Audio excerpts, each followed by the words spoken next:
Hallelujah, hallelujah. Sige kapatid, pwede mo ba ipalakpak yung mga kamay na yan para sa ating Diyos? Hallelujah.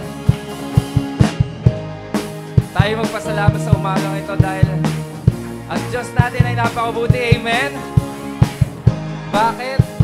Dahil tayo narito ngayon nakatayo at handa magmuri sa ating Panginoong buhay. Amen? Hallelujah! Ang lahat ng anak ng Diyos sa COG ngayon sumigaw na malakas na Hallelujah! Isa malakas na Hallelujah! Yes, O Lord! Sige kapatid, ipalakpak mo yan para sa ating Panginoon. Hey!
Sa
ikaw lang ay tunay na sapat at higit pa sa aming mga buhay. Come on, church! Di pangangamba sa kawalan, pagpapala mo'y laging daan. Di matatakot sa panganib, pagkat naririyan ka palagi.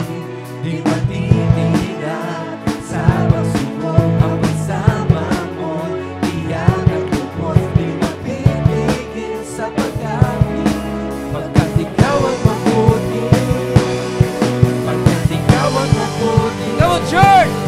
Ikaw ang aking pastor, hindi magkukulang sa paglalang at higit pa. Biyaya mo sa gala at lumahabaw sa paglalang at higit pa. Sapat na sa lahat kong pangangailangan, higit pa sa lahat kong inaasahan. Wala na ng pag-ibig pa, pagkakagay sa paglalang, ika'y sapat na at higit pa. Yes, O Lord.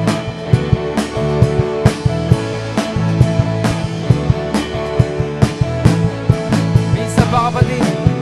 Di mangangamba sa kawalan, pagpapala mo'y laging daan. Di matatakot sa panganib, pagkat naniriyan ka palagi. Di matitigan sa pagsubok, magpasama mo'y iyak at lubos. Di mapipigil sa pag-ibig, pagkat ikaw ay mabuti. Sige, kapatid! Pagkat ikaw ay mabuti, ikaw ang aking pastor, hindi magkukulang. At higit pa, biyaya mo sa gana at lumaapaw sa paglalang. At higit pa, sapat na sa lahat kong pangangailangan, higit pa sa lahat kong inaasahan. Wala na nang maliit pa, pagkalagay sa paglalang, ika'y sapat na at higit pa. O Diyos, tunay na, O God, mawala man ang lahat ng bagay sa amin sa mundo, pero ang iyong presensya, hindi mawawala, Panginoon.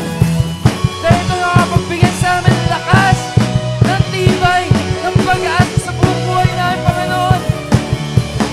Hallelujah! Come on, church!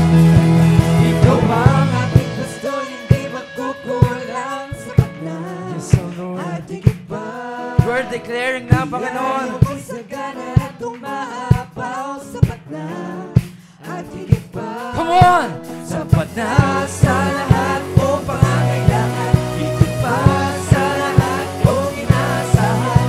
Wala na nang maliit pa, pagkakagay sa paglalang, ika'y sapat na. Ikaw ang aking pastor, hindi magkukulang sa paglalang. At higit pa, biyaya mo sa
kalalakihan. Ikaw lang aking minamahal. Ikaw lang, Panginoon. Sa'yo'y susunod, laging maglilingkod. Buong buhay ko ay sa'yo.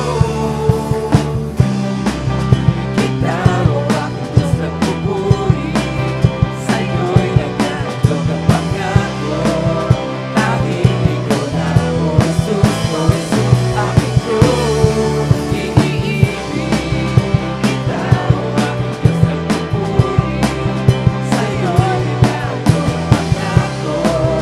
Laging ikaw lang, O Jesus, O Jesus, aking Diyos. Come on, church! Kalakasan ko ay ikaw, kalakasan ko ay ikaw, kalakasan ko ay ikaw, kakalakasan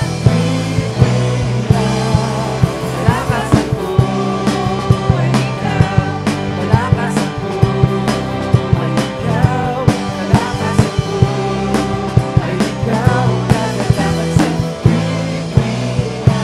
Come on, church! kalakasan ko ay ikaw, kalakasan ko ay ikaw, kalakasan ko ay ikaw, at kakalakasan iniibig kita, o aking Diyos na pupuri. Sa'yo'y nagkaroon ng pangako. Laging ikaw lang, O Jesus, O Jesus, aking Diyos. Iniibig kita, o aking Diyos na pupuri. Sa'yo'y nagkaroon ng pangako. Laging ikaw lang, O Jesus, O Jesus, aking Diyos. Iniibig kita, o aking Diyos na pupuri. Sa'yo'y nagkaroon ng pangako. Laging ikaw lang, O Jesus, O Jesus, aking Diyos. O Jesus, O Jesus, aking Diyos. O Jesus, O Jesus, aking Diyos. Ikaw lang. Ikaw lang.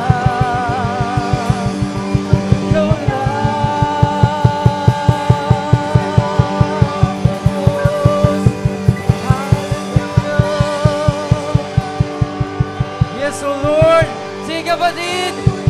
Ibigay mo yung pinaka-the-best! Come on!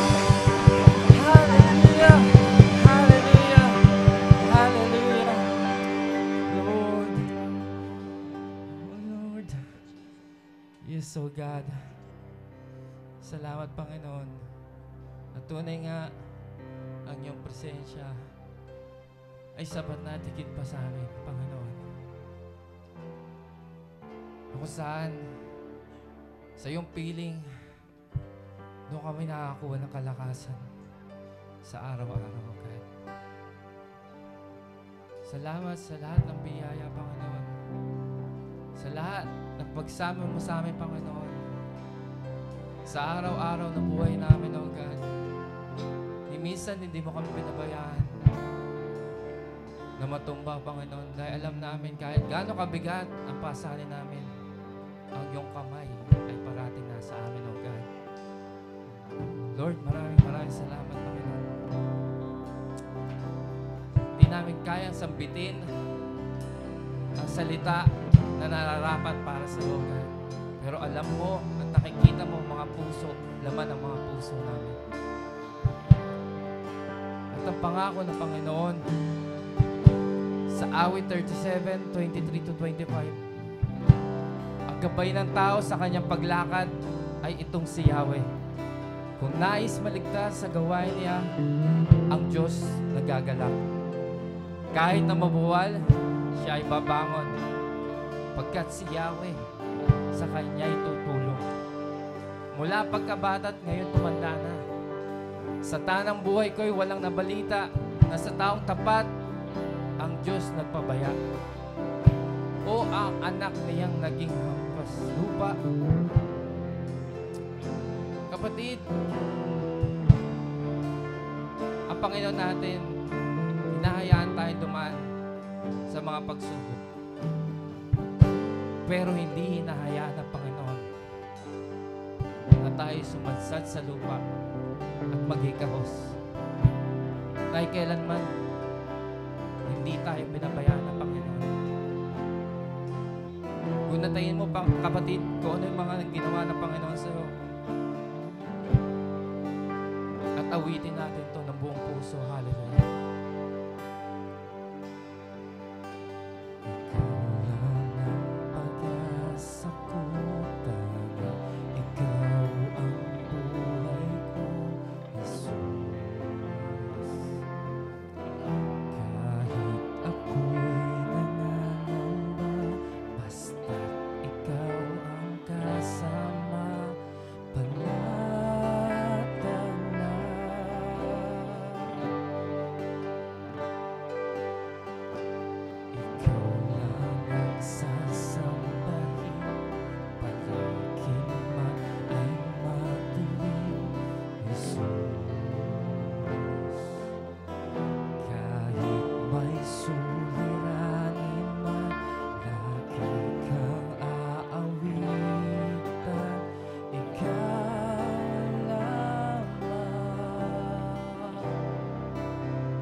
sa atin, Panginoon.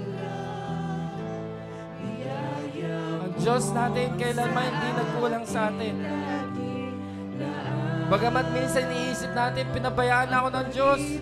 Pero kapatid, kada segundo ng buhay natin, kailanman hindi tayo pinabayaan ng ating Panginoon.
Dahil alam namin, narito ka sa aming lugar.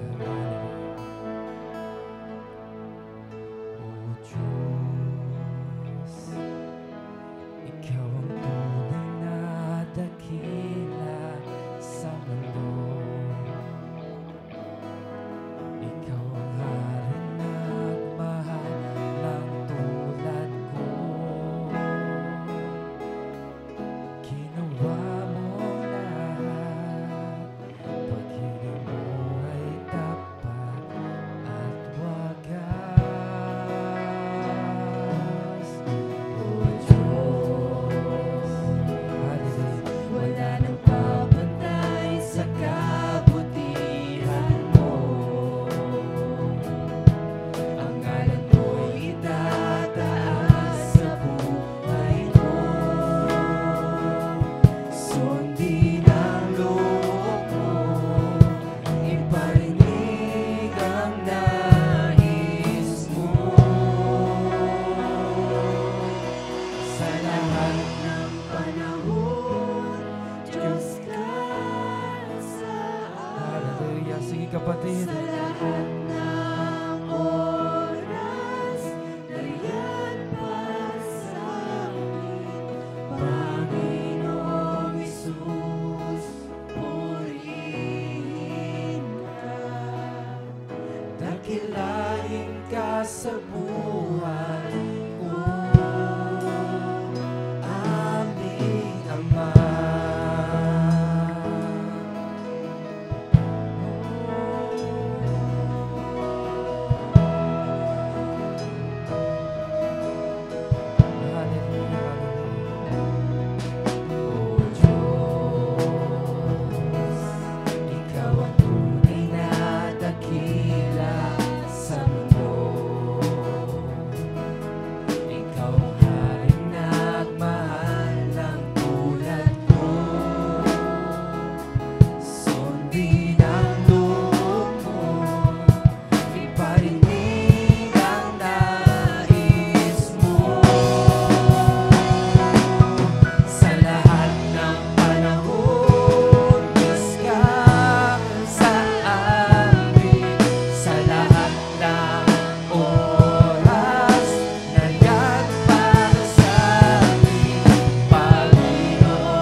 Ama na hindi nag-iiwan at nagpapabaya sa mga anak mo, Panginoon.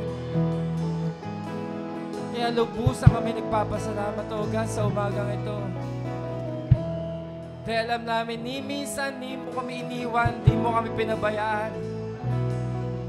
Kahit kami nagkukulang sa iyo, Panginoon, pero ikaw yung dakilang Ama na hindi nagbabago kailanman, Panginoon. Maraming salamat, aming Diyos. Maraming salamat. Kaya sabi, di ba, kapatid, ano sabi sa amin, sa ating kinawit?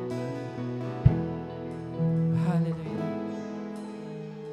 Kaya minsan pa, kapatid, sa lahat ng panahon, Diyos ka sa amin. Sa lahat ng oras, nariyan para sa amin, Panginoong Hesus, purihin ka. Dakilain ka sa buhay ko. Di ka nagbabago, di nagbabago.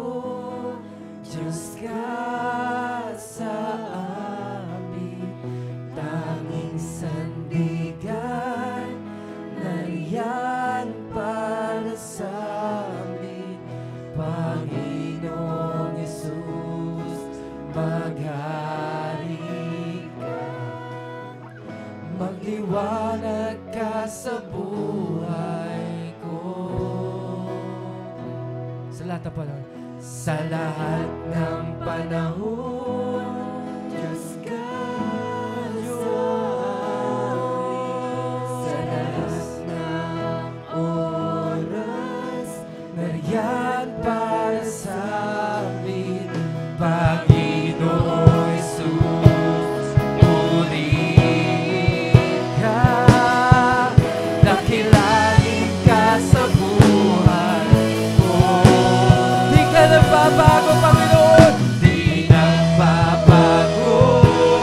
Diyos ka sa amin, tanging sandigan, nariyan para sa amin, Panginoong Hesus, maghari ka. Magliwanag ka sa buhay ko, aming Ama.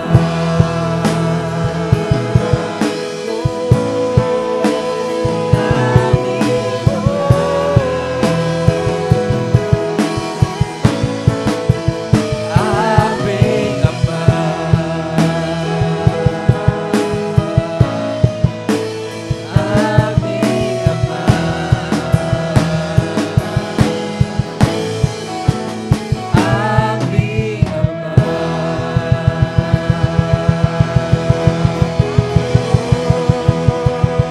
Aming Ama. Aming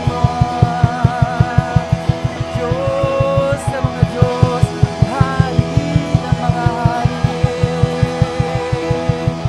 Luwalhati ka, Yahweh.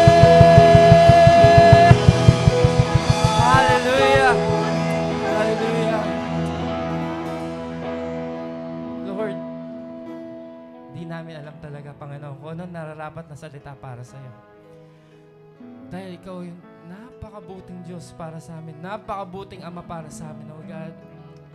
Sobra-sobra, O Diyos. Sige kapatid, minsan papalapahan natin ang ating Diyos.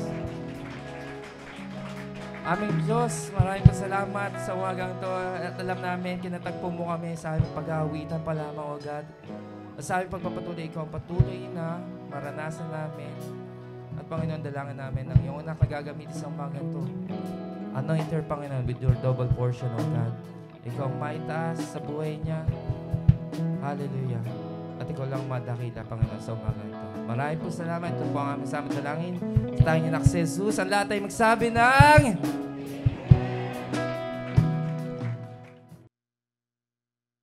Hello, a blessed Sunday morning to everyone. Minsan pa, let us give the Lord a best clap offering. Amen. Hallelujah. Ngayon po ay unang linggo ng month ng August. Wow, August na. Ilang buwan na lang. Tutugtog na kakanta na si Jose Marichan. Okay. Sumisilip, nagtotono pa lang daw siya ngayon ng gitara. Ready na ba kayo pagdating ng December? Okay. Pero ihanda natin ngayon dahil alam ko may gagawin na malaking bagay sa ating buhay ang ating Panginoon. Are you ready? Amen. Sabi mo sa katabi mo, handa na ako. Ikaw, handa ka na ba? Okay. Because it's the first Sunday of August, amen. And we will introduce to you a new theme series. For this month of August, ito ang ating magiging serye, Unconsciously Yours. Wow. Parang sulat lang di ba? Ano ba ang ibig sabihin niyan, okay? When you say unconsciously, tayo mga Kristiyano kasi, may nagagawa tayo, may naiisip tayo na akala lang natin wala lang. Pero hindi natin alam, may malaking epekto pala sa ating mga buhay at kung paano mangyayari ang magandang plano ng Diyos sa atin. Minsan, winawalang bahala natin, we're so unconscious, akala natin maliit na bagay lang yan Sa atin siguro mga tao, maliit na bagay, pero sa Diyos, anuman maliit, ay pwedeng palakihin. Amen. Katulad nung last Sunday, di ba, yung tinuro ni Brother Benedict, kahit maliit lang yan, pero malaking epekto yan, lalo sa ating Panginoon. Look at, sabi doon, mustard seed, ang liit-liit nun. Pero sa Panginoon, pag meron ka ganong kaliit na pananampalataya, kaya mong sabihin sa bundok na umalis doon. Di ba? So pag ikaw ay lumalakad at may pananampalataya sa Diyos, maliit o malaki, may importansya yan sa ating Panginoon. At minsan, sige, palakpakan natin ang Panginoon.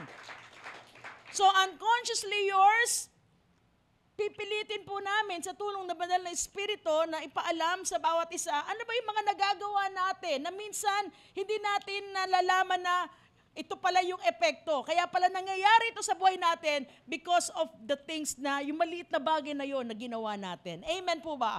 Ngayon, alam ko, lahat tayo ay handa na. At inihanda na tayo ng Panginoon sa pamagitan ng ating praise and worship. Amen po ba? At handa na ang ating puso na taniman ng salita ng Diyos. Ang lahat ng handa, sumigaw ng malakas na Amen. Okay, so for the part 1 of our series, this is our title. Every burden is a blessing. Wow. Di ba? Parang iba kasi sanay tayo, okay, is a blessing. Gising na nga ba? Di mga katabi mo, gising na ba? Amen. Parang Okay. Okay, bakit ito ang ating pag-uusapan ngayon? Di ba pag sinabing burden, parang yan problema yan Bakit nagiging blessing ang mga problema o mga kabigatan sa atin? Okay, bakit blessing ang burden? Pag-aralan natin sa Ecclesiastes 3 verse 10. Okay. Tutuloy-tuloy na po ako because yung oras tinahabol po natin. Okay. Ang sabi din sa Ecclesiastes o sa Tagalog ay mga ngaral, kapitulo 3, versikulo 10. Ang sabi dito, I have seen the God-given task with which the sons of men are to be occupied. Yung God-given task na yan, ito yung mga burden, yung inatas sa atin ng Panginoon. Okay? Ito yung mga burden na kailangan natin gawin daw nating mga tao. At sino naglagay ng burden na yan? Mismo ang Diyos. Okay? Yung burden na yan, ang naglagay niyan ay ang Diyos. Bakit kaya ginawa ng Panginoon yon? So verse 11, okay? Ano ba yung mga burden na yon na inilagay sa atin ng ating Panginoon? Na pag sinunod natin, na talagang magiging blessing lahat. Okay, ang ating tatanggapin buhat sa Diyos. Unang-una, ang sabi doon, He has made everything beautiful in its time. Also, He has put eternity into man's heart, yet so that he cannot find out what God has done from the beginning to the end. So, ang unang burden, okay? Ang unang burden na ibinigay sa atin ng Panginoon, according to Ecclesiastes 3:11, He made everything beautiful in its time. Bakit naging burden ito para sa atin? Ang sabi doon, lahat ay gagawin kong maganda sa tamang panahon. At ang tamang panahon ay ang panahon ng Diyos. That's perfect time. Amen. Gagawin niya maayos. Bakit ito burden sa atin? Because you have to follow God's timing. Nagiging mabigat sa ating mga tao ang pagsunod, kaya hindi nagiging maayos ang ating buhay kasi gusto natin sundin ang sarili nating oras. Naiintindihan niyo po ba sinasabi ko? Kaya pag ang buhay mo ay wala sa timing, paangit yun. Sabi mo sa katabi mo yan. Pag wala ka sa oras, pangit ka.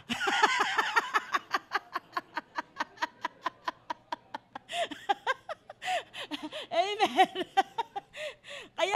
kaya yung mga nag-GF, BF na wala pa sa panahon, papangit kayo.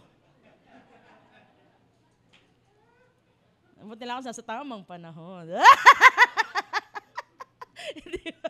Hindi po ba? Pumapangit daw ang sitwasyon, ang ating kalalagayan sa buhay pag sinunod natin yung sarili nating oras, sarili nating panahon, at hindi natin sinunod yung tamang oras sa ang panahon ng ating Panginoon. Amen.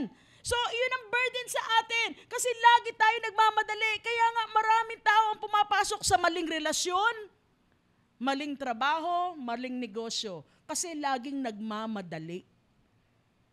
Burden sa atin ang maghintay. Ay, naku, tumahimik na. Nagsisimula pa lang tayo mga kapatid. Nagsisimula pa lang tayo. Okay?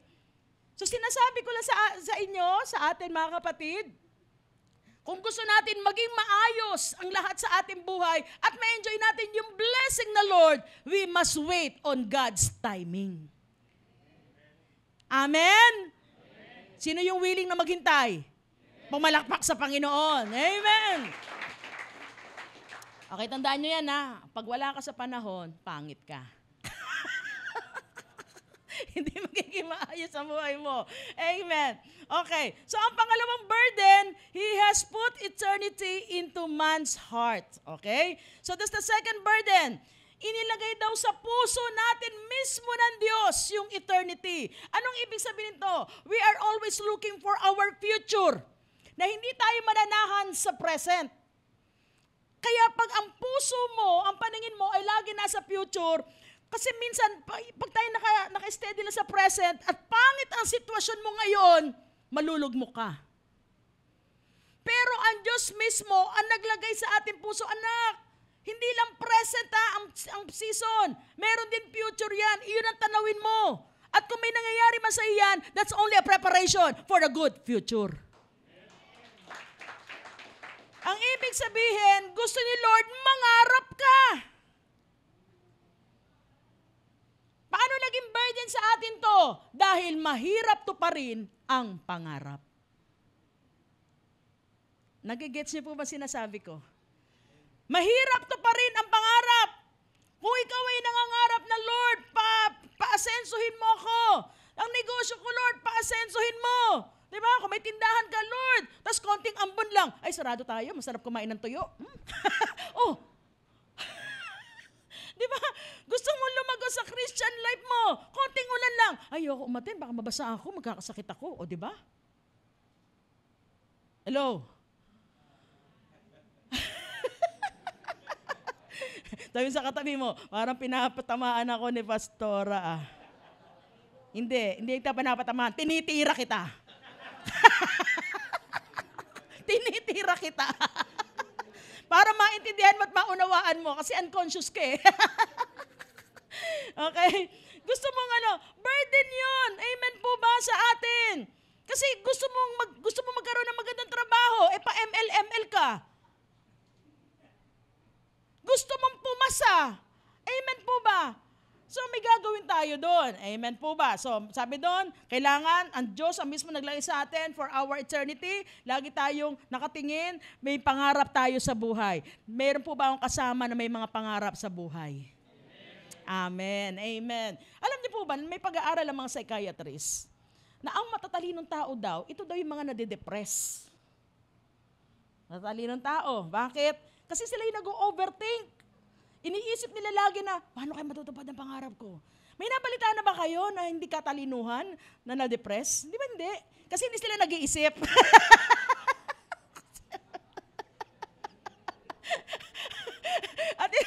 at isa lang yun, wala silang pangarap pangarap sa buhay. Ano ako dumating? Okay lang. Basta ako kumakain 3 beses ang araw, nakakapagkape ako, nakakagala ako, okay lang yun. Di ba? Kahit di sila nadidepress eh. Di naman katabi mo. Hindi depress yan. Kasi alam niya na may Diyos na may magandang plano para sa kanya. Okay, so ang ganda ng pag-aaralan natin. Okay, so ito yung burden sa nilagay ni Lord. It's difficult to pursue your dream. It takes a lot of effort, determination, amen? Kailangan maging faithful ka sa Panginoon, maging matapang ka, atrasan mo lahat ng tukso sa buhay mo para marating mo ang pangarap mo. Diba? Kung ikaw may pangarap sa buhay, tanawin mo yon. Huwag mo munang papansinin kung ano man ang mga tukso sa paligid mo. Amen? Ang mahalaga, maabot natin ang pangarap na yon. Amen. Hallelujah. And of course, ito ay sa tulong ng ating Panginoon. Now, let's talk about burden. Everybody say burden. Okay, it's you, but it sounds like ER, burden. Okay, like curtain. Okay? Okay, hindi burden, okay? Hindi burden. It's burden, okay? So burden, what do you mean by burden? It is to weigh down or it is a responsibility. Ang ibig sabihin pala ng Panginoon na kailangan na maunawaan ng bawat anak ng Diyos na kung ikaw ay gustong tumanggap ng blessing, you must be responsible. Naku po, nagkatinginan na naman. Napapagano kayo sa akin. Di ba? Kahit mo, di natin alam yon, kaya nga unconsciously yours. Di ba? Kasi kung gusto natin tumanggap ng pagpapala, kaakibat niyan ay responsable. Now, why this is our title? Every burden is a blessing. So, ibig sabihin nun, pag binibigyan ka pala ng burden, isa lang ibig sabihin nun, ang blessing sa'yo, tinuturuan ka ni Lord na maging responsable. At bakit gusto ni Lord turuan ka responsable? Maging responsable kasi gusto ni Lord, mas maraming pang blessing ang tanggapin mo sa buhay mo. Naku, sige, palakpakan natin ang Panginoon. So, yun ang ibig sabihin ng burden, to weigh down or responsibility. Okay, I hope everybody will learn from this, okay? Lahat po tayo tinuturuan dito ng Panginoon, that even me, okay po ba? Okay, ngayon, pag-aralan natin, pagdating sa blessing kasi ni Lord, ito yun. Okay, pag-aralan natin ang Proverbs 10:22. The blessing of the Lord brings riches. Okay? Ang tunay daw na pagpapala na galing sa Diyos ay nagpapayaman. Tingnan mo katabi mo. Malapit na. Mukha ng mayaman. Sa mukha na nakikita. Susunod yan, bulsa na. Di ba? Okay. Ayun, nagpapayaman. And He adds no sorrow to it. Walang regret. Walang sorrow. So, ibig sabihin, kung iyan ang blessing na tinanggap mo ay tunay na galing sa Diyos, iyan ay lalo magpapalapit sa iyo sa Diyos. Kasi nga, it comes from the Lord eh. Kaya nga kung ang iyong boyfriend o girlfriend ay pinapalayo ka sa Diyos, hindi yan galing sa Diyos. Alam mo na kung saan galing yan. Kaya huwag mo sasamahan niya. Kung kailangan mo i-give up yan kung pinapalayo ka niya sa Diyos. Diba? Kung ang trabaho mo ay pinapalayo ka sa Diyos. Nako, tandaan natin yan. Kasi yun lang yun eh. Kasi nagiging sorrowful lang ang isang tao pag alam niya, wala na siya sa presence ni Lord. Agree po ba kayo doon sa sinabi ko? Nagiging malungkot at magulo ang buhay natin pag nawawala na tayo sa presence ni Lord. Kaya nga ang tunay na bless, alam mo yun, lalo ka, may ma-encounter ka man na problema sa iyong trabaho, sa iyong relasyon, pero ito pa rin ang magdadala sa iyo, palapit sa Diyos. Dahil alam mo, galing sa Lord yan at kayang solusyonon yan ng ating Panginoon. So yan yung blessing na galing sa Diyos. Amen. Sabi doon, walang sorrow, walang regret. Hindi ka mag-regret at the end of the day. Naku, ito pala nangyari sa akin. Nawa, ang dalangin ko mga kapatid na pag natapos na lahat at biglang muling bumalik ang Panginoon, nahaharap tayo sa Lord, hindi tayo magkakaroon ng regret. Nasasabihin sa iyo ni Lord, sa mga inaksayang iyong panahon, sa pagtatrabaho, parang yumaman ka na yumaman, di ba? Sabi ni Lord, naku, anak, hindi yan ang pinagagawa ko sa iyo. Then, you will be regretful. Sayang pala, sana pala. Binigyan ko ng panahon ng Diyos, bawat linggo, 2 oras lang naman. Nawa, hindi dumating sa atin yun. Kaya nga, pasalamat tayo, nandito tayo ngayon. The Holy Spirit convicted us because we are truly blessed. Amen! Hallelujah! Okay, isa pa pag-aralan natin about the blessing. So, ang blessing nagre-require no responsibility. Proverbs 14:14. Where there are no oxen, the manger is clean. But much revenue comes by the strength of the ox. Okay, during that time, sa Old Testament po, ang ginagamit po na working animals, wala po nung kalabaw. Okay? Doon sa Israel. Of course, sa Pilipinas lang yun, di ba? Pero itong mga ox to, para mga toro to. Ito yung mga working animals na katulong nila sa pagtatrabaho, sa pagninegosyo. Amen po ba? Kaya lang, ang sabi dito ni Haring Solomon, okay, ayaw mo ng gusto mo ng oxen, natural, mag-e-expect ka na lagi madumi yung manger o yung sabi doon, yung kural. Diba? Ngayon, kung ayaw mo ng oxen, ayaw mong umasenso, ayaw mong kumita, di wag kang mag-oxen para wala madumi. Kasi minsan ganito tayo mga kapatid. Ayaw natin ng sakit ng ulo. Pag naka-encounter na tayo ng sakit ng ulo, ano ba yan? Bakit ganyan yan? Okay, tatanungin ko po kayo. Ang asawa nyo ba ay blessing sa inyo? Parang 3 lang sumagot. Parang masakit na ang mukha nung iba. Ang asawa niyo ba ay blessing? Amen. Burden din ba?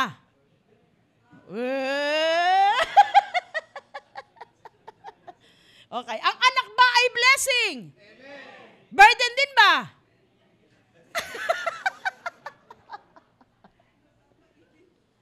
So, ibig sabihin lang ay ganito, kung ayaw mo ng sakit ng ulo, di huwag kang mag-asawa. Ayaw mo ng sakit ng ulo, huwag kang mag-anak.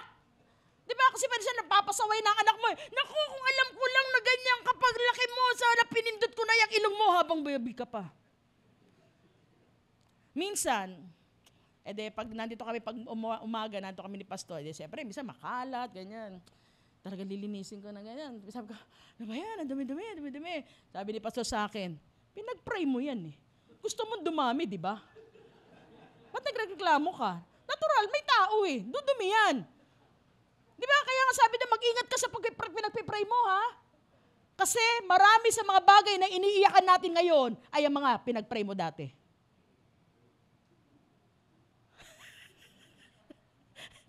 Di ba? Sabi ni Pastor, di ba ginusto mo yan? Totoo naman, naalala ko, nga naman, pinag-pray ko to, ginusto ko to eh. Ginusto ko na, Lord, dumami ang ma-attend. Naku, talaga kailangan, magsakripisyo ka. Kasi minsan talaga, yung mga bata, may one time dito nakita ko yung CR natin, may bata naglaba. Di ang kalat ng tubig, muntik na ako madulas. At sobrang tapos meron naman isang bata, hindi siguro nakontento doon sa toddler's room, binasa yung tissue. Pinaglalagay sa dingding. Ginawang art room ang CR natin. Siyempre, nila Ate Cecil, yung mga dito, Pastora, yung CR natin, daming tissue. Ayoko naman sagutin si Ate Cecil na, pinag-pray natin yan, Ate Cecil.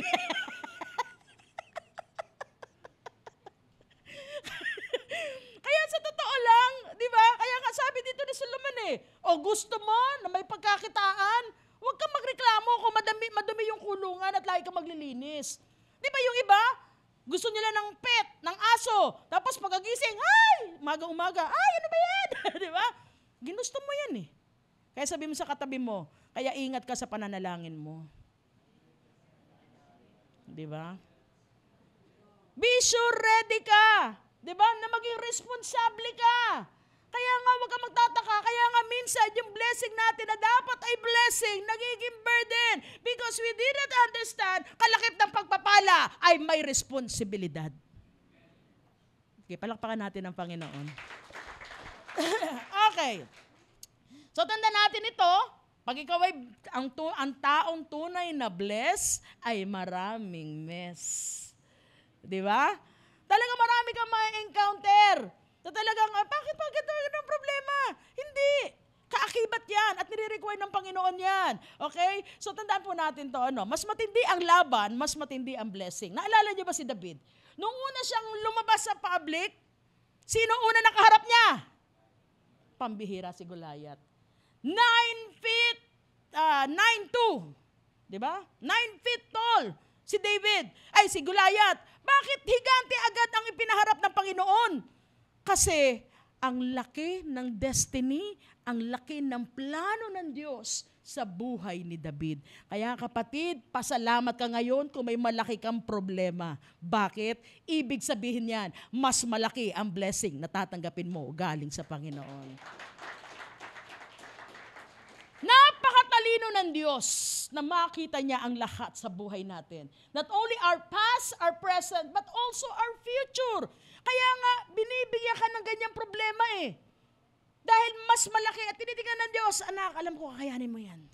Hindi po ba? Just like with David, okay? So wag natin iiwanan, wag natin aatrasan, wag natin tatalikuran ang problema na yan. Kasi tinuturuan niya tayo maging responsable. Dahil alam ni Lord kung ano ang ibibigay niya para sa iyo. So lahat ng blessing ay may burden.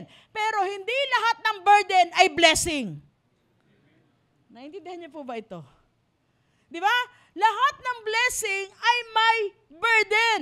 Pero hindi lahat ng burden ay blessing.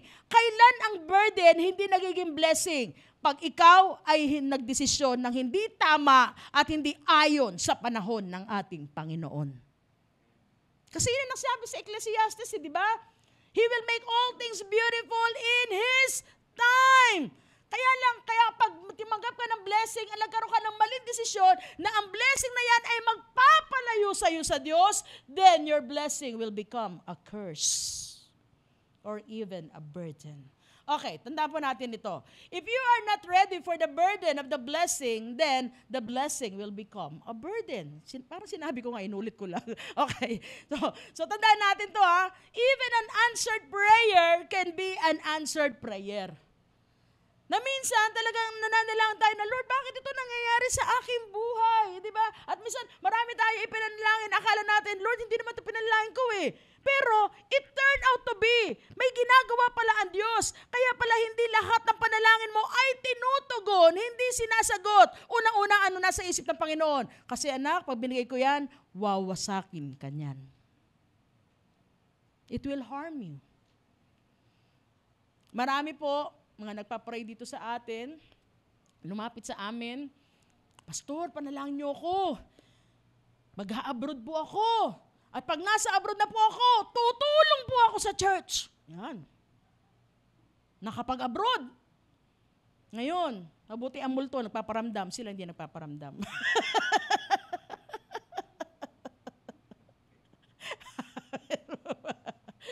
Kaya nga minsan, hindi lahat tinutugon ng Panginoon ang prayers natin Pero yung unanswered prayer na yan, para sa atin, answered kasi tinuturuan tayo ng Panginoon. Amen po ba? At nawa matuto tayo. Okay, ngayon, what are the burden for greater blessings? Okay, kasi nga, ang dalangin po namin, mga kapatid, sa church dito, ni Pastor Manny and also the church leaders, ay iposisyon ng Diyos ang ating mga buhay for the greater heights to have a greater impact. Naintindihan niyo po ba sinasabi ko? Ang panalangin namin ng Panginoon na ang bawat isa sa atin dito ay makaranas na kung saan ang ating buhay ay iaalay ng Diyos ayon sa kanyang kalooban para sa ganon makarating tayo at tayo ay maitaas ang Diyos sa ating buhay at maranasan natin ang magandang plano ng Diyos sa ating buhay. Dahil sa pamagitan lang noon, doon tayo magkakaroon ng impact. At pag nagkaroon tayo ng impact, marami ang lalapit sa Diyos dahil magugulat sila kung ano nangyari sa buhay natin. Sige, palakpakan natin ang Panginoon. So pag-aralan natin to, ano ba itong mga burdens na ito? Ang unang burdens, para maranasan natin yon, una, burden of fruitfulness. Everybody say fruitfulness. Okay, ang fruitfulness po, ito ang dapat natin maunawaan. Fruitfulness is not a result of overwork, but of overflow. Kahit magsumikap ka ng gusto, magtrabaho ka araw at gabi, hindi pa rin yan, lalo na pa ikaw ay anak ng Diyos na. na meron ka ng Diyos na tinanggap sa buhay mo. Ngayon, ang iyong pag-asenso, pag-unlad, hindi na yan nakabase sa human effort mo, sa lakas mo, kundi iyan ay nakasalalay na, nakadepende na sa overflowing na blessing ni Lord na ibibigay sa iyo. At titiyakin ni Lord na mag-o-overflow ka. Bibigyan ka ng sobra-sobrang lakas, ng talino, sobra-sobrang pagpapala, nang sa ganon, ma-share mo yan sa iba. And that's fruitfulness to God. Ang tunay na fruitfulness that you are able na ikaw ay nagagamit, yung God-given talents mo, God-given opportunities, and even the God-given wealth or resources mo para marami pang tao at doon magiging fruitful. Ang ano lahat, ang buhay mo, lalo magiging fruitful. Ang Biblia nagsasabi na habang ikaw ay nagbibigay, lalo kang tatanggap ng marami. Tama po ba? At ang church lalong dadami kasi marami na nabibless. Kaya nga nagpapasalamat kami sa inyo mga kapatid na sa every time na magcha-challenge kami dito sa may gawain, we thank you for your generosity. At iyon ay tanda, yung sa lahat naman nagkakaloob na may overflowing blessing ka galing sa Diyos.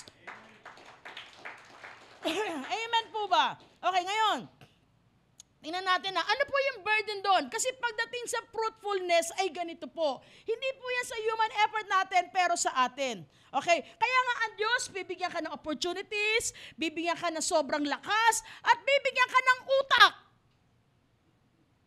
Sabi ba, may utak ba ako? Diba? Pero, hindi ang Lord ang mag-iisip para sa atin. Naintindihan niyo po ba?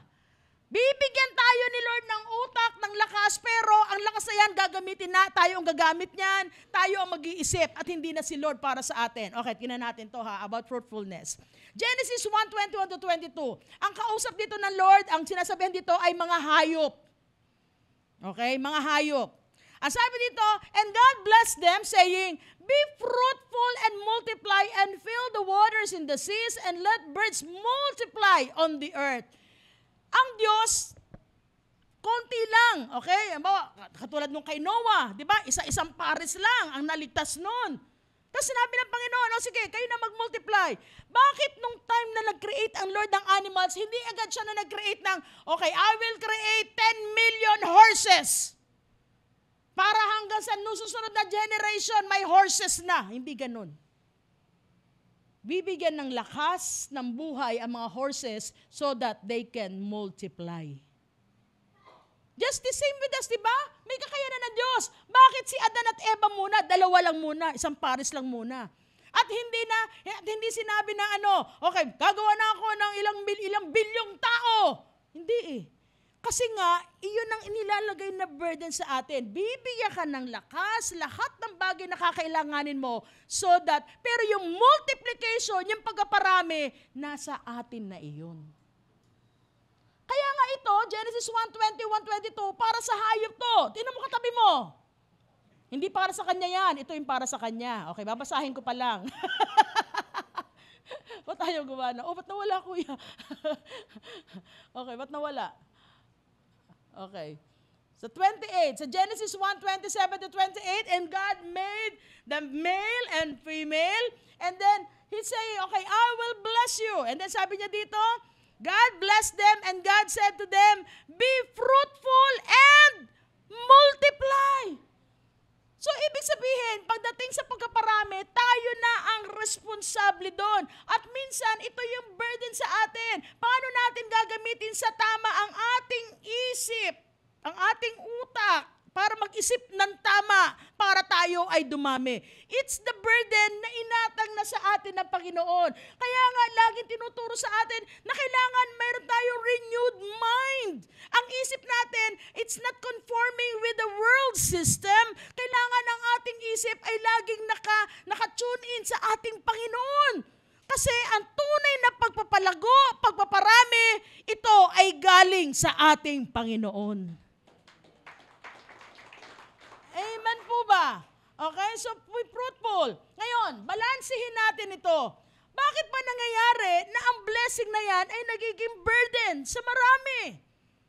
Lalo na pang ikaw ay isang Kristiyano na minsan hindi natin naunawaan ito. Ang iniisip lang natin, Lord, i-bless mo ko, i-bless mo ko. Lord, ginagawa ko na naman ang lahat Bakit wala pa rin blessing? Samantala yung isang beses na nanalangin, tinugon agad ng Panginoon. Okay, pag-aralan natin to. Para balansihin natin, okay? Deuteronomy 28 verse 45. Mga kapatid, I hope and I pray that you will search our hearts, okay? Huwag natin tignan ng ibang tao, tignan natin ang ating mga sarili. Baka nagagawa natin ito. Ano po? Okay, ang sabi doon, para hindi ang blessing ni Lord ay hindi maging burden sa atin, ang Deuteronomy 28, ito po ay nagsasabi, papunta ang mga Israelita sa promised land. Ang sabi ng Panginoon, okay, I will bless you. Kaya Deuteronomy 1 to 14, makita natin, pero ang sabi ng Panginoon doon, if you obey me, this will happen to you. All the promises.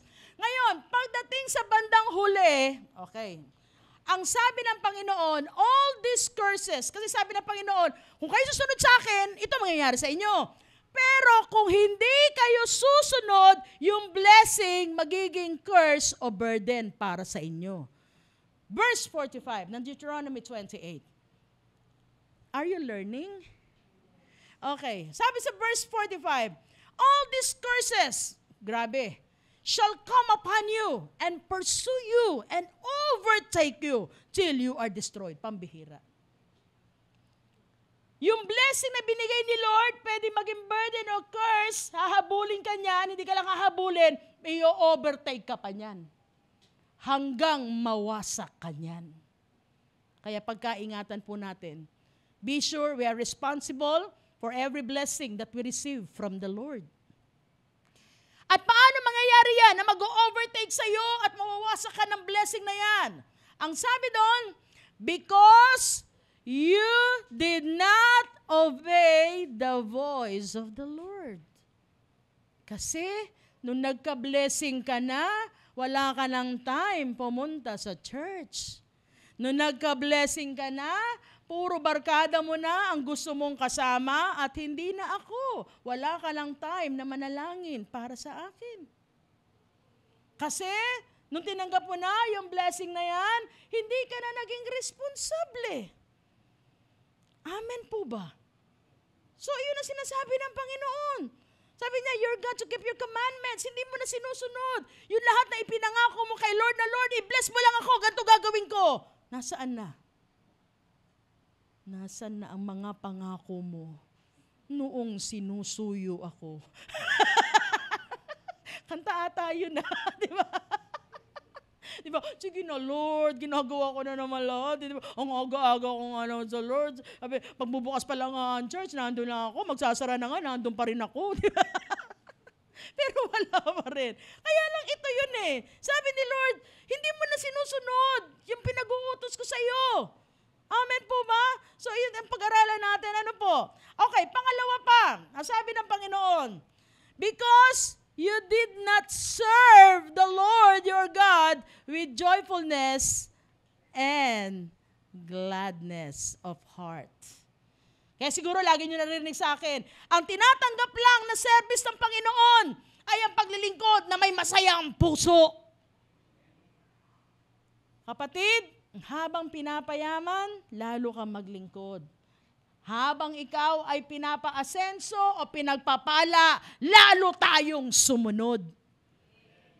Iyon ang gusto sa atin ni Lord. At minsan, yung paglilingkod natin, gusto ni Lord, masaya talaga yung ating mga puso. Iyon ang gusto ni Lord na makita sa atin. Natuwan-tuwa tayo, Lord, salamat. Privilege to eh. Ngayon tanongin ko sa inyo, katulad ng mga manggagawa natin, are you serving the Lord with gladness pa rin? Ha? Mga workers sa church? Katulad sa usher, kasi pag abuti na lang yung usherettes natin, masaya, di ba? Talaga hinahatid pa tayo sa upuan. Kasi makikita mo isang Kristiyano, isang servant ni Lord na wala na siyang wala na siyang joy. Di ba? Pag may habawa, pag ikaw yung usher at wala ka ng joy, pag may biglang pumasok, ay ito lagi natutulog sa church. Tapos nagtanong sa iyo, saan po ang CR? Doon. Saan po ako upo? Diyan. Tapos, di ba? Minsan, di ba? Minsan yung sa mga actually dito po sa sa church, ang talagang minsan ang hindi nakakapag-worship talaga yung sa multimedia team. I don't know kung minsan nararanasan nyo. Ako kasi hindi ako part ng multimedia team pero minsan parang nalugmok ako parang nalungkot ako Kasi nakita ko kung paano ine-edit ang isang preaching video na ganito. Yung lahat, at minsan abalang-abala sila sa pagkuha ng picture, di ba? Naghahanap sila ng magandang anggulo, pero si Pastora, ang gulo-gulo, kaya walang magandang anggulo. Lagi nakanganga, kung di nakanganga daw, nakaganon, di ba sabi nyo ganon. Tapos sila yung di ba, yung mga sound tech natin, di ba, ayusin yan O yung bakit mahina? Sabi naman sila, ang hina ng mic ko, ang hina ng instrument ko, di ba, ang hina. So sila, magkakagulo sila doon, di ba, hinaan natin, hindi na marinig yung boses. Mag-aayusin nila yung hindi maayos yung sound system. Kung di maayos, yun na lang sa harapan, paalisin.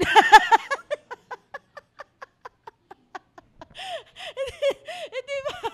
Minsan sa totoo lang, mag-serve talaga. And aminado ako, minsan hindi ako gano'n. Minsan magpipreach ako dito sa harapan. Minsan pa sa bahay namin, nagtalo pa kami ni Pastor. Bansa na, hello? Hindi sa totoo lang. Di ba? Being transparent, being honest with you. Minsan mahirap talaga i-maintain yun. Yung paglilingkod. Di ba yung paglilingkod na may kagalakan? At alam natin, aminado tayong lahat, dumadaan tayo doon na minsan nawawala yung sigla natin sa paglilingkod. Kaya nga, the more naaasa talaga tayo sa ating Panginoon para lalo tayong sumaya sa ating Panginoon, sa ating paglilingkod. Amen po ba? Okay, so ang tanong doon, di ba sa totoo lang, kayo mga members, excited pa ba kayo? Masaya pa ba kayo umaattend dito sa church? Amen. Pasalamat tayo sa Panginoon na excited pa kayo. Kasi minsan nalulungkot ako. Minsan may mga, lalo na mga kabataan, di ba? Pag sa pag-attend, kailangan gisingin mo pa yan. Minsan, nauunahan pa tayong gumising ng demonyo, di ba? Ang aga ng demonyo gumising Kaya nga nahadlangan ka di ba? Tapos, mga kabataan, pag sinabing, maaga pa. Pero pag may outing ang church, sabi ko sa iyo, Sabado pa lang nakagagels na. Sabado pa lang, nakaplansya na yung bathing suit. Tama ba? Natutulog, nakagagels na swimming na Pero pagdating sa church, gisingin mo pa, anak, kailangan tayo, maaga pa. Diba? Ang gusto pala ni Lord sa atin, habang tumatagal, the more nagiging excited ka sa ating Panginoon. Hallelujah. Amen. Kaya nga minsan sa totoo lang, minsan sinasabi natin na, ano ba yung nito? Bakit kailangan natin panatilihin yung ating sigla? Kasi doon tayo nagkakaroon ng impact sa ating Panginoon. Kasi that's God what requires in service. Magkakaroon lang ng impact ang paglilingkod mo kay Lord pag lagi nakakita, masaya ang puso mo na naglilingkod sa Kanya. And the more na ma-encourage natin ng maraming tao, na pag nalaman nila na, itong taon to, dami palang pagsubok, pero parang lagi nakangiti, lagi siyang masigla, di ba? Ano yan, di ba? Kasi alam natin, the joy of the Lord is my strength. Amen? Ngayon, gusto ko lang pong ipahayag to, gusto ko pong i-share sa inyo. Naalala niyo po ba, praise God, nanalo si Carlos Yulo ng gold medal sa Paris Olympic. Amen! Nabalitaan niyo ba yon? But I would like to ito yung sa 2021 Olympic in Tokyo. Okay, po ba niyo? Meron rin po isang Pilipina na nakakuha ng gold niyan, si Heidelin Diaz. Alala niyo yon? Isang Pilipinang babae nakapagdala ng gold medal. Kaya nga sa pagbubuhat niya, kaya nung manalo si Heidelin Diaz, lahat na ng babae gusto na magbuhat. More or less, 32 million ang kanyang takings during that time.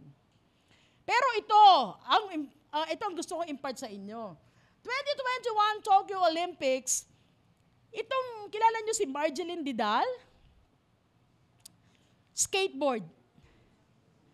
She was 22 years old during that time. She ended 7th place.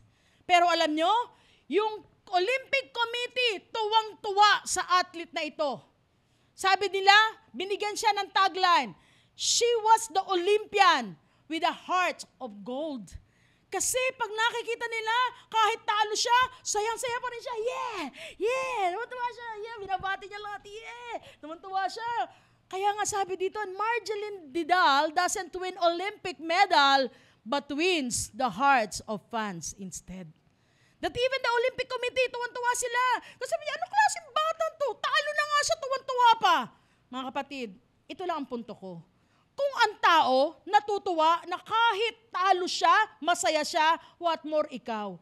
Pag nakita ni Lord na sa kabila ng maraming problema mo, naglilingkod ka ng masaya, maawit ka ng masaya sa Panginoon, what more? Anong tuwa ang mararamdaman ng ating Panginoon? That's the point. Diba? Kahit sabi mo na hindi maghihad lang sa'yo, di ba ako may problema? May Diyos ako. Alam ko. Ang Diyos ang bahala sa problema ko. Ang mahalaga, nandito ako ngayon, ibibigay ko ang the best para sa Diyos ko. Hallelujah. Okay? Pangalawa na burden is faithfulness. Okay? Ang sarap pag-usapan ng salita ng Diyos. Ano po ba? Okay.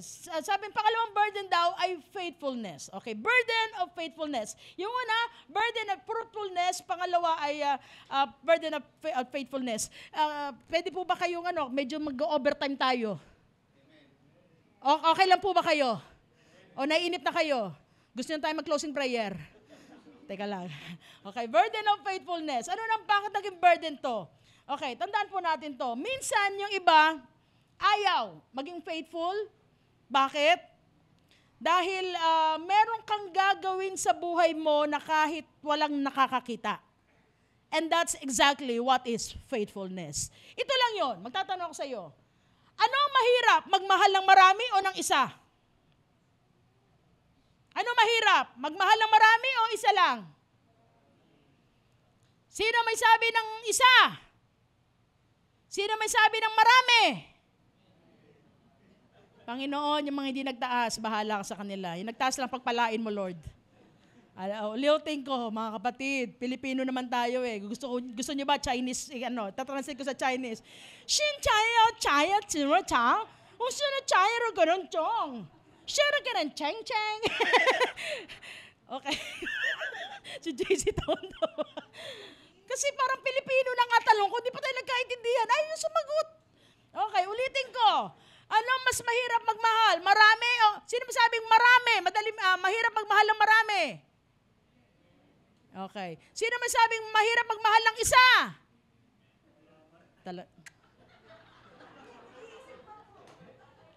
Sige, biling ako maghintay, galauna.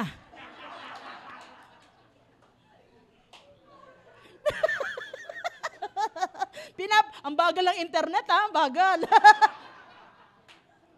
Kasi maulan. Ang di ba? Okay.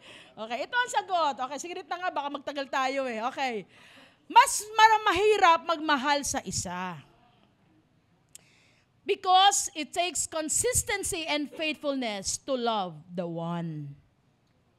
Halimbawa, bago kayo mag-asawa, ang misis mo, sexy pa, 36, 24, 36. Nagkaroon ng anak, naging 45, 75, 35. Pag pumapalakpak, hindi lang kamay, pati braso pumapalakpak. Parang ako yun ah. Dati ang katawan, Temple of the Holy Spirit, ngayon cathedral na.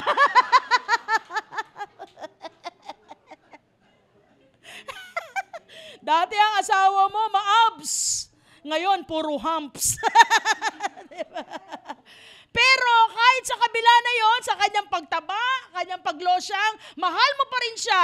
That is exactly faithfulness. Kaya nga mahirap magmahal sa isa lang. Kasi pag marami, ang dali lang eh. Di ba? Pag pumangit itong isa, ito na lang. Yan, sexy. Pag pumangit na naman, ito na naman. Di ba? Get niyo po ba sinasabi ko? So, mas mahirap ang isa, okay? Ngayon, tandaan po natin, okay, marami pong iaalok ang mundo. Amen po ba?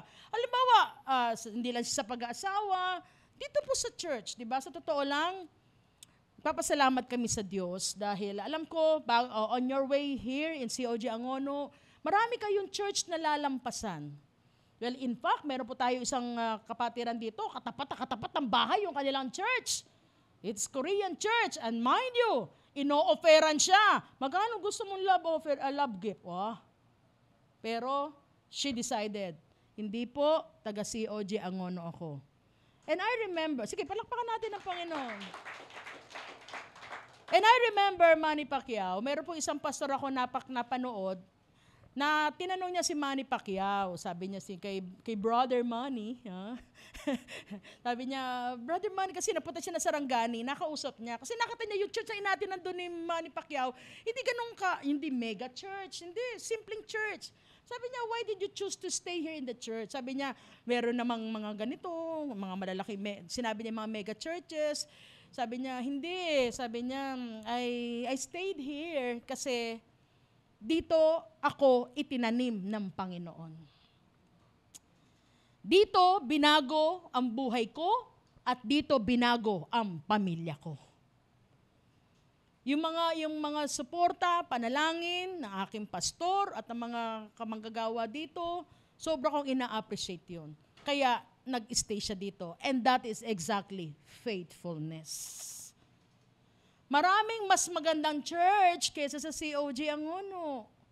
Mas magagaling na mga awit. Sabi niya, ayoko dyan, yung mga awit. Hindi gaano kaganda ang boses, ang mga musicians, mga seryoso. Diba? Nagtatalunan na, tapos sila.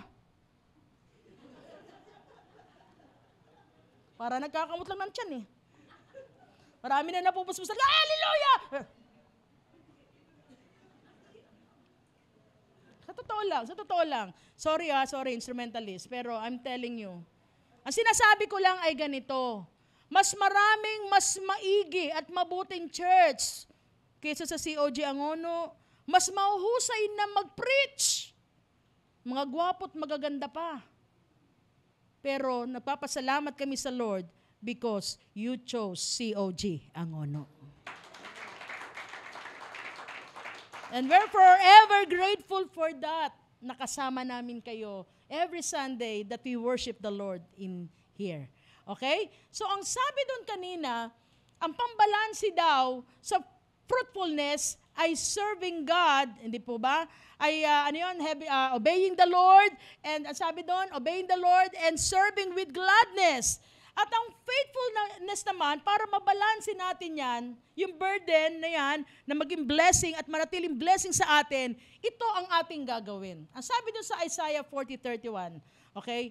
But they who wait for the Lord shall renew their strength. They shall mount up with wings like eagles. They shall run and not be weary. They shall walk and not faint. Tama po ba ang bersikulo na to? Kung aking pong pag-aaralan, tingnan natin na, bakit ganito ang kanyang order? Bakit kailangan munang lumipad, bago maglakad, bago tumakbo, and then maglalakad? Nakita niyo po ba yan? Bakit ganyan ang order? Kasi sa ating mga tao, di ba, bago ka ng soar high, isabihin, lalakad ka muna.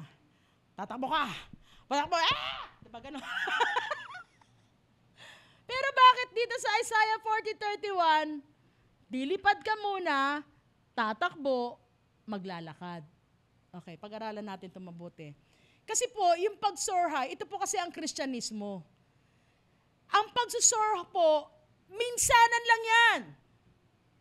Pag ikaw una mong na-encounter ang Panginoon, para kang agila na lumilipad. Amen? Di ba?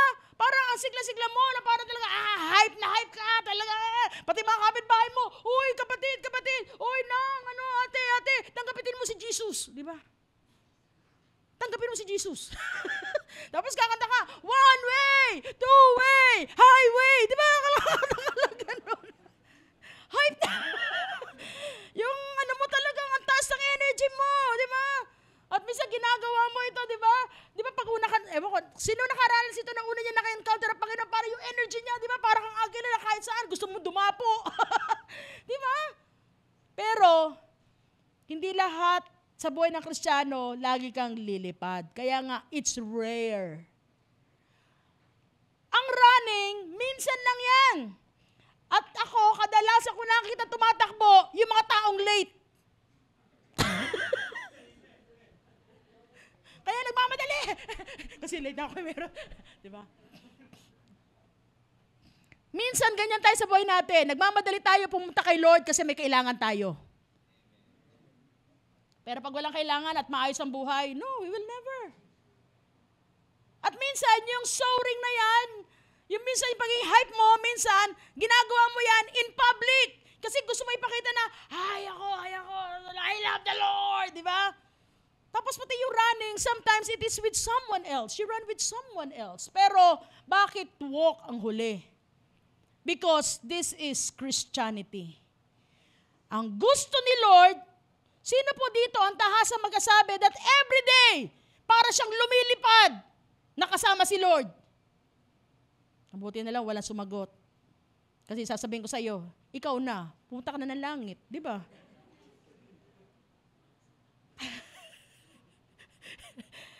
Kasi nga, ang Christianity ay hindi ganito.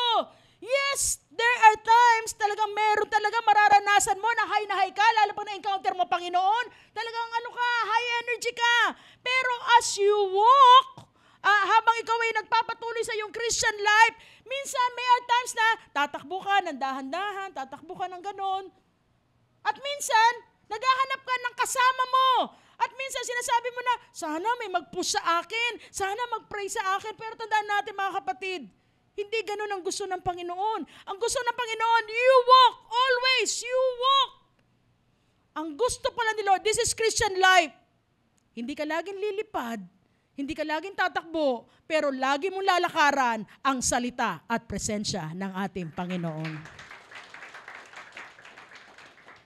Kasi nakikita ang faithfulness na isang tao pag siya ay nag-iisa na lang at kasama niya ang Diyos. Kaya mga kapatid, pag ikaw ay papasok dito sa church at pag hindi mo nagustuhan ang praise and worship, hindi ka magagalit. Bakit? Kasi bago ka palang pumunta dito sa church, nag-worship ka na kay Lord. Binigay mo na ang lahat para sa Diyos. Kasi nga, hindi mo na ipapakita na, ay, nag-worship ako kay Lord. No. Kasi yung pag-worship mo pa lang kay Lord, bago ka pumunta dito, puspos ka na, pinadama mo na yung iyong pagmamahal kay Lord, na in-express mo na ang pagkapasalamat. So, pagdating dito sa church, kahit anong madatan mo, okay lang sa'yo. Ang mahalaga, pumunta ka dahil sumusunod ka sa ating Panginoon.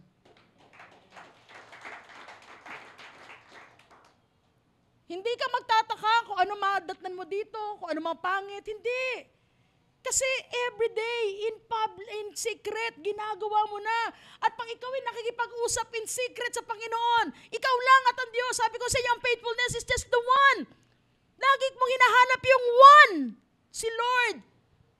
At pag ikaw ay napuspos na ng Panginoon, hindi mo na kailangan ng taga-push, taga-ano.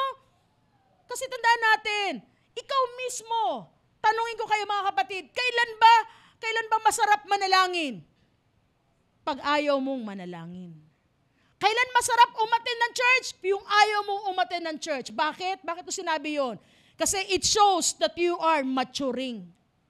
Kasi ang isang immature na Kristiyano, ito yung mga Kristiyano na tinatangay ng lagi ng kanilang emosyon.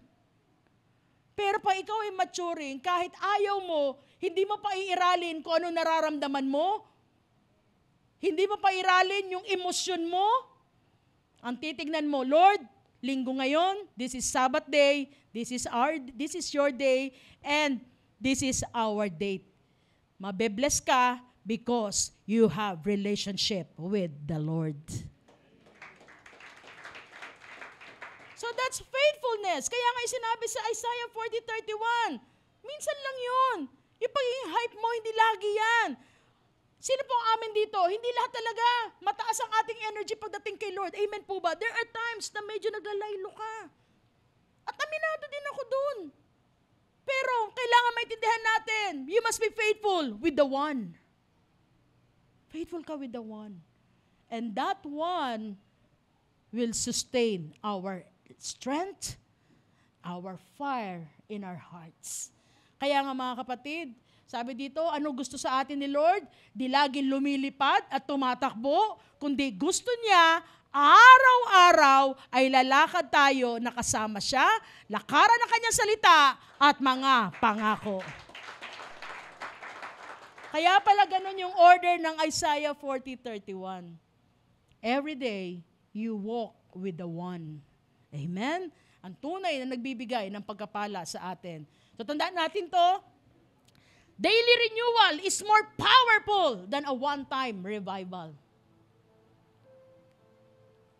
Mas mga halaga sa Lord, yung everyday kinakausap mo siya, you spend time with the Lord. Amen? So tandaan po natin to, God's joy is the fuel, God's burden is the fire. Serve on, serve well, and finish strong. Sino po dito ang gusto talaga na makaranas ng pagsama ng Diyos sa bawat araw ng buhay niya? Na sa bawat araw na ipinapakita sa kanya ng Diyos, anak, nandito lang ako sa tabi mo. Kung nangihina ka, nandito lang ako. Magsabi ka lang. Mga kapatid, it's our time na minsan nakakalimutan natin. Minsan magtataka tayo, pinag-pray ko naman to bakit nagkaganito? Baka nakaligtaan natin. Nawala sa isip natin yung mga sinasabi ng Panginoon na sa maraming blessing natin, nakalimutan na natin na mag-pray, nakalimutan na natin mag-devotion. Importante kay Lord, araw-araw, kasama natin siya. It's not with everybody. It's not in the public. In secret. Kayo ba? Napapanatili niyo po ba yan? Kaya mga kapatid, burden can be a blessing because it teaches us to be responsible, to be fruitful, and to be faithful. Mahirap para sa atin, pero kung lalapit tayo sa Diyos, magiging posible ang mga imposible. Amen? Are you willing? Napaapoyin muli ni Lord ang puso natin. Tayo lahat ay tumayo and let us worship the Lord. Hallelujah.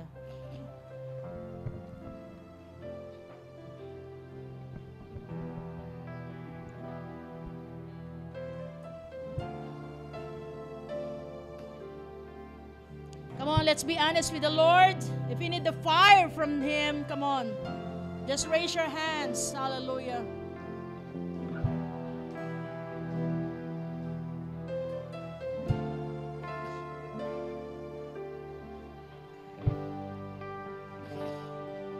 Higit sa aking kailangan,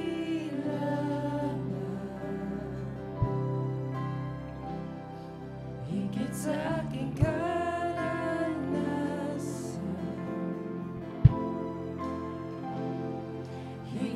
sa aking isipin ay kaya mong gawin. Higit sa aking kalakasan,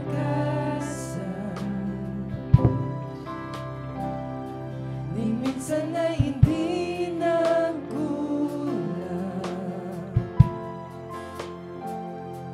Higit sa aking isipin ay kaya mong gawin.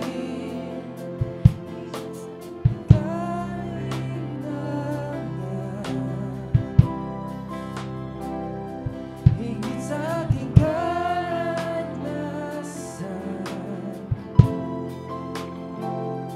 higit sa aking isipin ay kaya mong gawin. Bawat araw ko ay hawak mo, di mangangamba sa piling mo. Walang mahirap sa'yo. Come on, let's declare it. Walang mahirap sa'yo. Ikaw ang Panginoon na makapangyarihan. Walang mahirap sa'yo. Hallelujah. Panginoon, maraming salamat for reminding us through your word, O God, na minsan, Lord, nakakalimutan namin na hingi lang kami ng hingi ng blessing blessing. Pero Lord, you are requiring us to be responsible, O God, for every blessing that we received. Meron kami nagagawa, Panginoon, at sinasabi na kung saan, O Diyos, nakakaligtaan namin gawin at sundin ang iyong kalooban sa aming mga buhay. Dahil Lord, nakita na namin, nasilaw na kami sa mga blessing na ito at hindi ka na naging priority sa aming buhay. Kasi Lord, ang tunay na pagpapala na galing sa iyo, ito Lord ay higit na magpapalapit sa iyo, Panginoon. At ito Lord ay magdudulot sa amin ng apoy na kung saan lalo kami Lord na maglilingkod sa iyo. At hindi lamang basta maglilingkod na masaya ang aming mga puso. Na kahit walang magsabi sa amin, Lord, gagawin namin ito bilang pagpapasalamat at pagpapadama ng pagmamahal sa iyo, O God. Lord, salamat na tinuruan mo kami na mas mahalaga sa iyo na araw-araw kinakausap ka namin. Araw-araw nagwo-worship kami sa iyo, Panginoon. Dahil ito, Lord, ang tunay na faithfulness. Mahirap para sa amin, pero kung ikaw ang lagi naming kasama, walang imposible sa iyo, Panginoon. Ang hinahanap mo lang, O Lord, ay ang aming willingness na kami ay turuan, magpatuwid, and to humble ourselves. Lord, I continue to claim, O God, that our lives, Panginoon, patuloy mo kaming ipoposisyon, O God, na maranasan namin, Lord, ang great blessings, O Lord, to have the great impact in our family, in our community. At doon lang, O Lord, magkakaroon ng tunay na fruitfulness ang aming mga buhay. Samahan niyo po kami, Lord, sa araw-araw, O Diyos, at manaig sa amin, Panginoon, ang pagmamahal namin sa iyo. Ano man ang amin nararamdaman, ano man ang amin nararanasan, Lord, magpapatuloy kami na sumamba sa iyo, maglingkod sa iyo, dahil ikaw ang Diyos na karapat-dapat pag-alayan ng lahat ng bagay. Patuloy mo kami, Ama, na samahan sa aming mga buhay. We thank you, Lord, for this wonderful day that you have given us. And I'm praying, Lord, lahat ng aming napakinggan, lahat ng salita at mensaheng ito, tumatak ng malalim sa aming mga puso. That we are your children, we are the responsible children of God. Hallelujah. And Lord, we are saying to you, we are ready, O Lord. We are ready to receive your blessing right now in Jesus' name. Salamat po, Panginoon, sa lahat ng ito. In Jesus' name we pray. Amen and amen.